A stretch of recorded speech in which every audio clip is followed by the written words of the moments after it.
নরেন চট্টোপাধ্যায়, আপনি আসলে কে? আর আপনার পার্টির শক্তিটাই বা কোথায়? কারণ যেভাবে আপনি ডায়লগ ছুটছেন কয়েকদিন থেকে, তাতে মনে হচ্ছে পশ্চিমবঙ্গের রাজনীতি আপনার ইশারাতেই চলে। আপনি বলেছেন একটা রাহু বেরিয়েছে, আর একটা রাহু বের করতে হবে। একটা রাহু মানে হচ্ছে কংগ্রেস, আর আরেকটা রাহু মানে হচ্ছে আইএসএফ, আপনার কথা অনুযায়ী। কিন্তু প্রশ্ন হলো, আপনি কি জ্যোতিষী নাকি রাজনৈতিক নেতা? রাহু কাটার অধিকার আপনি কোথায় পেলেন? আগে নিজের দলের শক্তিটা একটু দেখুন নরেন বাবু। ফ্রন্ট ব্লক এক সময় শক্তিশালী ছিল। হ্যাঁ, এক সময়। আজ কিন্তু নয়।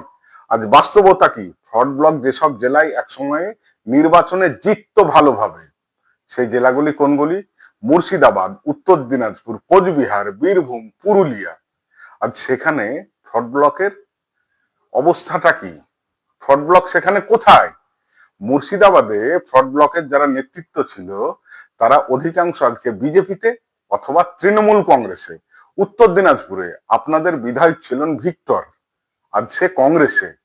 বীরভূমে যারা ফ্রন্ট ব্লক করতেন, তারাও কিন্তু আজ তৃণমূলে। কোচবিহারে সংগঠন মৃত। এখন বলুন, যে দল নিজের ঘর সামলাতে পারেনি, সে দল জোট চালাবে কিভাবে? সংগঠন নাকি কাগজে কলমে পার্টি? আজ ফ্রন্ট ব্লকের বহু জেলায় হয়তো জেলা কমিটি নেই। লোকাল কমিটি, জোনাল কমিটি তো দিবা স্বপ্ন আপনাদের কাছে।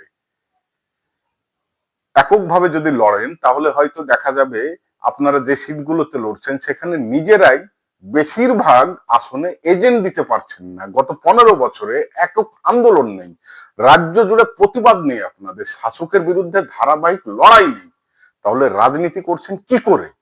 পার্টি অফিসে বসে পার্টির পয়সায় খাওয়া আর পায়খানা ছাড়া তো আর কিছুই করেন না আপনারা। আর টিভিতে বড় বড় কথা বলে যাচ্ছেন।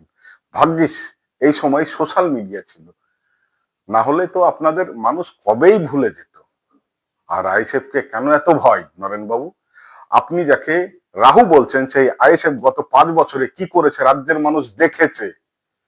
পুলিশ প্রশাসনের চোখে চোখ রেখে লড়াই, শাসকের বিরুদ্ধে রাস্তায় নামা, ক্ষমতার কাছে মাথা নত না করা। ভোটের অঙ্কে নয়, লড়াইয়ের রাজনীতিতে আইএসএফ যদি এতটাই অকেজ হয়, তাহলে ভয় পাচ্ছেন কেন? ভয়টা আসলে কোথায় নরেন বাবু? নতুন শক্তি এলে পুরনো দোকান আপনাদের বন্ধ হয়ে যাবে, এই তো। আজকের রাজনীতি বদলে গেছে নরেন বাবু। এখন আর কাগজে কমিটি, অতীতের স্মৃতি, বামফ্রন্ট আমলের গল্প, বামফ্রন্টের অতীতের সাফল্য, এসব দিয়ে মানুষকে বিশ্বাস করানো যাচ্ছে না। আজ মানুষ দেখে কে রাস্তায় আছে, কে মার খেয়েছে লড়াইয়ে, কে ভয় পায়নি। আর সেই জায়গায় ফ্রন্ট ব্লক কোথায় নরেন বাবু? এবারে সেলিম সাহেবের উদ্দেশ্যে কয়েকটা কথা বলতে চাই। সেলিম সাহেব, এই রাজ্যের মানুষ আজ স্পষ্ট। তারা চায় তৃণমূল অপশাসনের অবসান, বিজেপির ধর্মীয় বিভাজনের পরাজয়। এই লড়াই একা সম্ভব নয় আজকের সময়ের উপর দাঁড়িয়ে। যাদের বুথে এজেন্ট দেওয়ার ক্ষমতা নেই, সংগঠন নেই, আন্দোলনের ইতিহাস নেই, তাদের হুমকিতে ভয় পাবেন কেন? মানুষের শক্তিতেই এগোন। শেষ কথা, নরেন চট্টোপাধ্যায়, আপনি রাহু কেতুর কথা বলছেন, কিন্তু রাজনীতিতে সবচাইতে বড় রাহু হলো মানুষ থেকে বিচ্ছিন্ন নেতৃত্ব।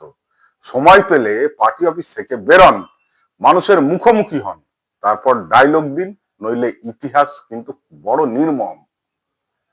যে দল লড়াই করে না, সে দলকে মানুষ মুছে দেয়।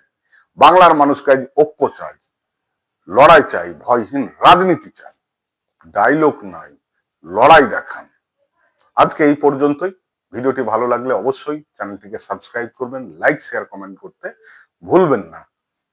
ধন্যবাদ।